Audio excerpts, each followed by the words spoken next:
Под мотото "Еден свет за сите", Македонија по трет пат годинава денеска на 2 април го одбележува Меѓународниот ден на аутизмот.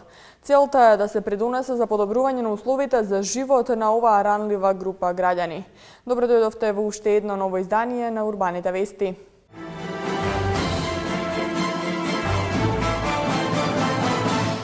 ЈСП Скопје пушти во употреба нова автобуска линија Дом на печат Мало Курило.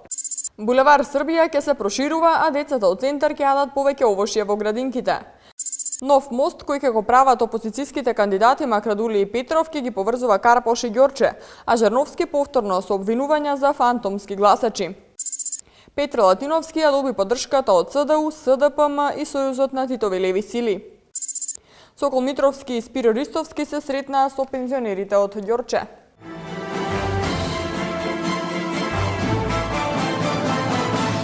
Жителите од населбата Мало Курило на Водно денеска добија нова автобуска линија. Линијата ќе се обраќа 6 пати дневно на релација Дом на печат Мало Курило. Томислав Атанасовски. Денеска во населбата Водно, општина Центар, беше пуштена во употреба новата автобуска линија која ќе се обраќа на релација Дом на печат Мало Курило, населба Водно. Новата автобуска линија ќе се обраќа на следната траса: Дом на печат, булевар Водњанска и по улиците Пито Гули, Димитар Пандилов и Караорман. Истата ја пуштија во употреба директорот на ЈСП Скопје Мишо Николов и градоначалниците Коци Тријановски и Владимир Тодоровиќ. Овде сме на средба со граѓаните, кои што на минатите средби имаат дамнешна желба да им се реши проблемот со автобускиот превоз, заради тоа што до најблиската автобуска станица има долго време и беа многу оддалечени најблиските автобуски станици, а околу 2 километри еве, а воедно и за учениците кои што учат во основното училиште Кочо Рацин, така да јавното сообраќајно предпријатие ќе им излезе во пресрет на граѓаните на овој дел од општина Центар и неколку пати дневно, значи во зависност од потребите на граѓаните, ќе сообраќа овој автобус, со што сметам дека ќе се реши една дамнешна желба, потреба на граѓаните на општина Центар од населеното место Мало Курило. Еве денеска на задоволство на сите граѓани од Мало Курило и моје лично задоволство, јавното сообраќајно предпријатие најде можност, најде организација да овдека доаѓа секојдневно за потребите и на повозрастната генерација и за потребите на учениците кои одат во училиштата Кочо Рацин и другите училишта во градот да имаат организиран превоз. Новата автобуска линија ќе се обраќа 6 пати во текот на денот, а на граѓаните од оваа населба конечно ќе им биде олесната комуникацијата со центарот на градот. Општина Газибаба во соработка со Организацијата на жени на Газибаба и партнерот во проектот ДВВ Интернационал го реализираат проектот Етноденови, кој е дел од програмата за култура за 2013 година. Во рамките на овој проект во текст се креативни работилници на кои жените од Газибаба и сите оние кои се заинтересирани учат разни вештини за изработка на украсен накид, плетење на чипка, изработка на реплики од носии, везење на мотиви од народните носии и друго. По завршувањето на првиот циклус на креативните работилници, сите учесници ќе добијат благодарници за учество и воедно ќе се одржи изложба на се она што за време на одржувањето на работилницата е направено од вештите раце на учесниците. Следниот циклус на овие работилници ќе продолжи кон крајот на месец април, а на почетокот на месец јуни ќе се одржи завршната манифестација на проектот Етноденови, која ќе трае 3 дена на која ќе бидат поканети да учествуваат сите заинтересирани организации на жени од Република Македонија и од соседните земји. Кандидатот за градоначалник на град Скопје Коци Тријановски денеска најави проширување на булевар Србија во должина од 800 метри, додека пак Владимир Тодоровиќ, доколку го добие следниот мандат, ќе ги укине паштетите и благите торти за сметка на овошјето и зеленчукот во градинките во Центар. Елизабета Дамјановска. Проширување на булеварот Србија од Цементарница до улицата Христо Татарчев во должина од 800 метри. Денеска најави кандидатот за градоначалник на град Скопје Коци Тријановски, при тоа нагласувајќи дека ова ќе го олесни движењето на моторни возила и ќе придонесе за поголема проточност на сообраќајот. Продолжувањето на булеварот Србија од Цементарницата па се до улицата Христо Татарчев. Продолжувањето ќе биде во должина од 800 метри во булеварско решение со една модерна раскрстица на вкрстувањето на булеварот Србија со Христо Татарчев, ќе се добие подобри услови сообраќајни за движењето на граѓаните на кисела вода. Дека овој проект треба да добие приоритет во градот Скопје за негова реализација, заради тоа што сметаме дека ќе придонесе за растретувањето на сообраќајот во овој дел на градот Скопје. Проширувањето на булеварот Србија ќе се одвива во соработка со општина Кисела Вода. Ова ќе биде најмногу во прилог на граѓаните на овој дел на општина Кисела Вода. Дечињата од градинките во општина Центар во иднина ќе конзумираат храна со високи хранливи вредности. Ова денеска го истакна кандидатот за градоначалник на општина Центар Владимир Тодоровиќ, при што нагласи дека мајонезот, паштетите, маргаринот и сладките ролати ќе бидат заменети со овошје и зеленчук. Заедно со нутриционист, педијатар и представници од родителите ќе формираме комисија која ќе има за цел да ја подобри исхраната во градинките. Исхраната во градинките е доволно добра, но сакаме уште повеќе да биде добра, поготово во однос на повеќе застапеност и повеќе акцент давање на хранливи состојки во исхраната, а исфрлање на повеќе оние продукти од менито на исхраната на дечињата, од типот на мајонез, паштета и маргарин. Ќе гледаме да го намалиме и бројот на сладките, тортичките, крем бананите и ролатите, исто така се за сметка на повеќе овошје и зеленчук. Во имплементацијата на овој проект поддршката ја дадоа и директорките на градинките, при тоа нагласувајќи дека квалитетот на исхраната и досега бил на високо ниво, но во иднина ќе се посвети повеќе внимание на хранливите вредности. Исхраната во детските градинки е здрава, оптимално треба да биде и балансирана и подготвена со биолошко вредни прехранбени продукти кои ќе ги задоволат основните енергетски потреби на дечињата и секако хранливи состојки кои што се неопходно потребни за нивен правилен раст, развој и секако превенција кои ќе бидат од појава на одредени заболувања кај дечињата.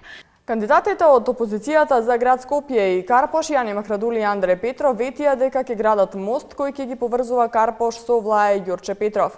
А кандидатот за Центар Андреј Жерновски повторно обвини дека овој пат во станот на носителот на листата на советници за Центар од ВМРО ДПМН се наоѓале 5 лица од Пустец кои гласале на изборите. Нов мост кој ќе го поврзува Карпош со Влаје Ѓурче Петров најавија денеска опозицијските кандидати за градоначалници за град Скопје и Карпош, Јани Макрадули и Андре Петров. Макрадули потенцираше дека овој мост ќе го реши сообраќајниот хаос во овој дел од градот. Проектот е од регионално значење и од интерес на сите граѓани на Скопје, истакна кандидатот за Карпош Андре Петров. Ќе направиме една од најкрупните инвестиции во Скопје, а тоа е мостот кој што ќе продолжи од Илинденска и ќе оди према Влаје, односно Ѓорче Петров, како едно од најпрепорачаните решенија за решавање на сообраќајниот хаос во Скопје.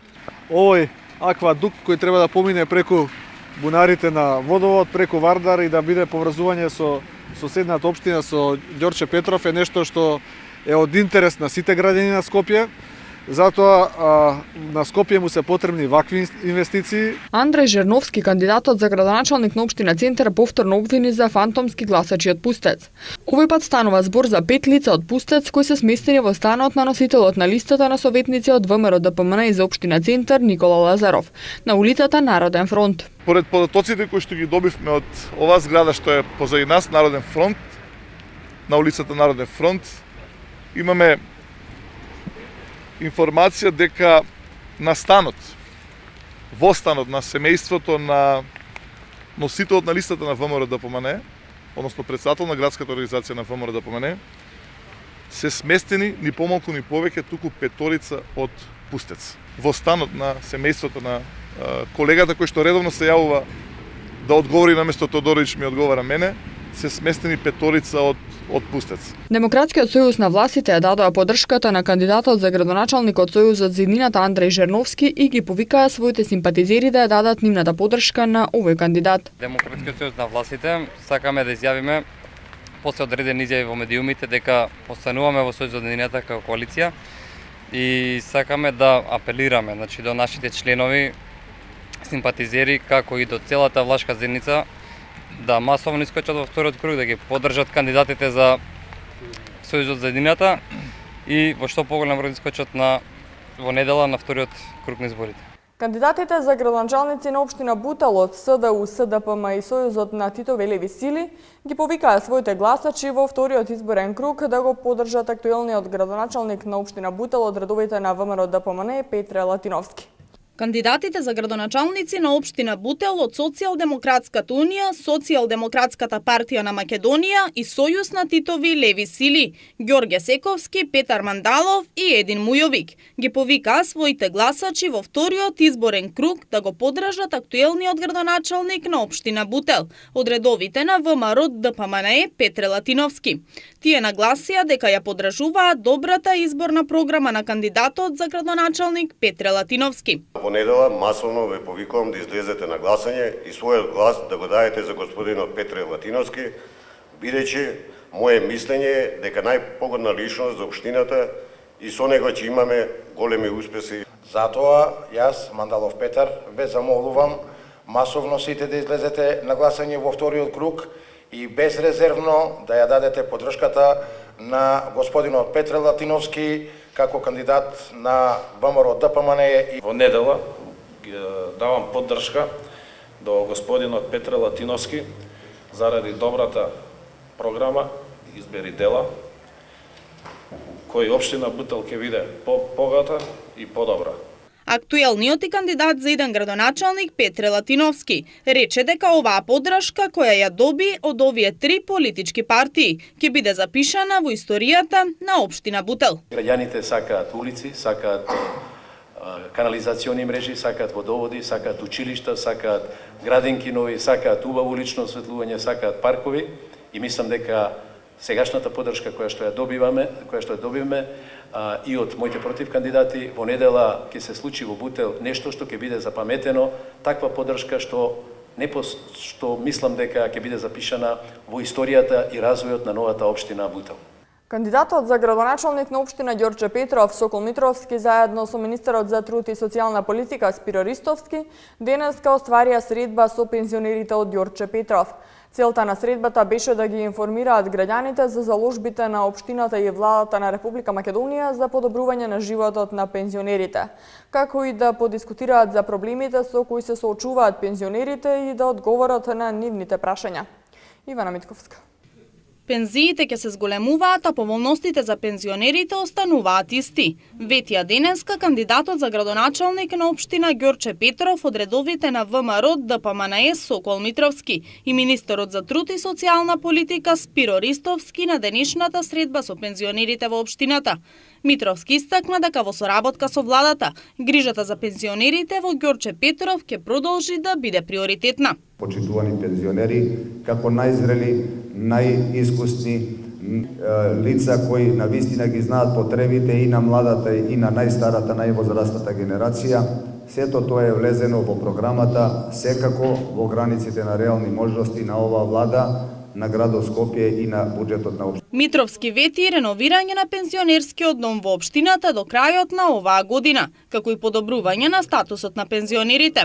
А целта на денешната средба беше пензионерите и кандидатот за градоначалник на општина Ѓорче Петров Сокол Митровски, заедно со министерот за труд и социјална политика Спиро Ристовски да одговорат на прашањата кои директно ги интересираат пензионерите и да подискутираат за проблемите со кои се соочуваат луѓето во третата доба од животот. Министерот за труд и социјална политика Ристовски речиси секојдневно остварува средби со пензионери, но вели дека во Ѓорче Петров чувствува поголема обврска поради фактот што тој е роден и растел во таа општина. Нашата обврска ќе продолжи и понатака да биде грижа за се она кое што вие го создававте во животот додека работевте и создававте.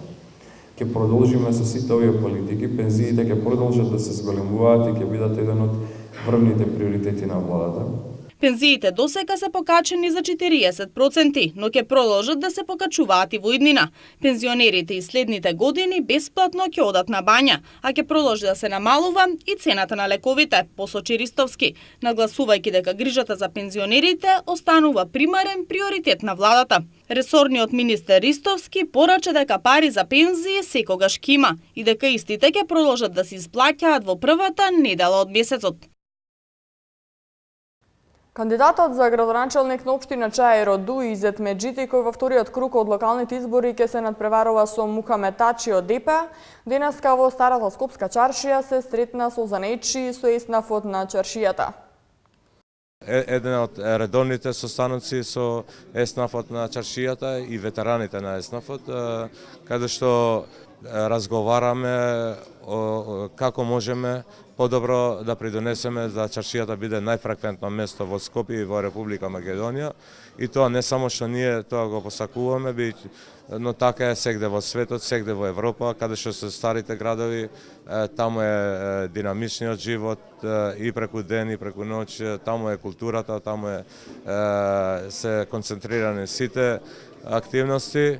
Констатиравме заедно дека веќе не збориме за ревитализација на чаршијата. Чаршијата е ревитализирана. Збориме како чаршијата да биде најфреквентно место. Имаше посочени неколку проблеми.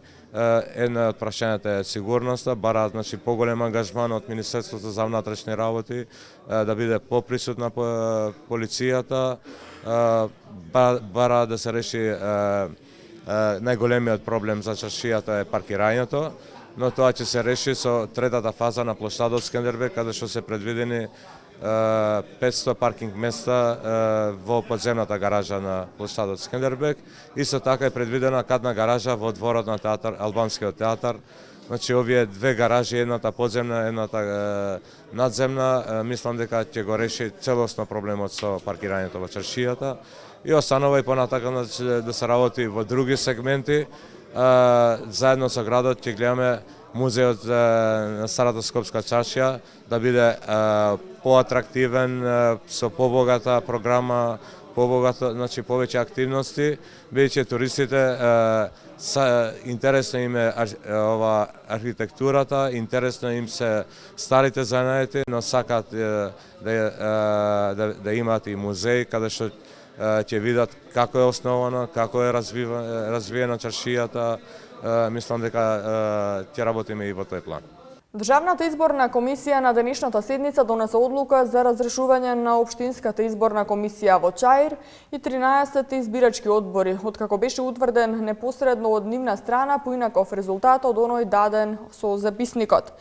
Предлогот за разрешување на Општинската изборна комисија и избирачките одбори го даде Бедредин Ибраими, член на ДИК, на што се спротистави потпредседателот Субхи Јакупи, кој смета дека треба да биде разрешен само председателот на Општинската изборна комисија и по итна постапка да биде именуван нов. Членовите на ДИК заедно со председателот Борис Кондарко се согласија дека тие само утврдиле прекршување на постапката, односно дека Општинската изборна комисија не постапила според законот, за што е избрана, но други надлежни органи треба да утврдат чија е вината. Кондарко најави дека ќе бара разрешување и на околу 20 на избирачки одбори за кои од страна на ДИК беа делумно прифатени приговорите и е донесена одлука за дисциплински постапки. Во продолжение на урбаните вести ви информираме за дел од културно-забавните случувања вечерва во Скопје.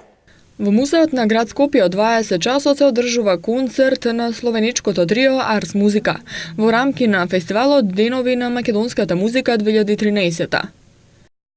Представата Солунски петрди од Миле Поповски во режија на Коле Ангеловски се извидува вечерва во Драмскиот театар од 20 часот. На сцената на Македонскиот народен театар од 20 часот се игра представата Декамерон од Джовани Бокачо во режија на Боњо Лунгов. Романскиот игран филм Мечка се прикажува вечерва во кинотека на Македонија од 20 часот. Циклусот Денови на романска комедија е реализиран во соработка со Романскиот национален филмски архив. Изложба на академскиот сликар Сашо Ацковски се отвара вечерва во 20 часот и 30 минути во Бизнесен кафе галерија 8. Еве што ќе гледате понатаму во вестите. Спорт. Ракометниот клуб Металург на 13 април ќе ги пушти во продажба влезниците за четвртфиналниот надпревар од Лигата на шампионите против Киелце. Актуел. Катарина Ивановска позира за англискиот бренд Next. Ракометниот клуб Металург на 13 април ќе ги пушти во продажба влезниците за четвртфиналниот надпревар од Лигата на шампионите против Киелце по цена од 250 до 600 денари. Спортските вести се веднаш по рекламите.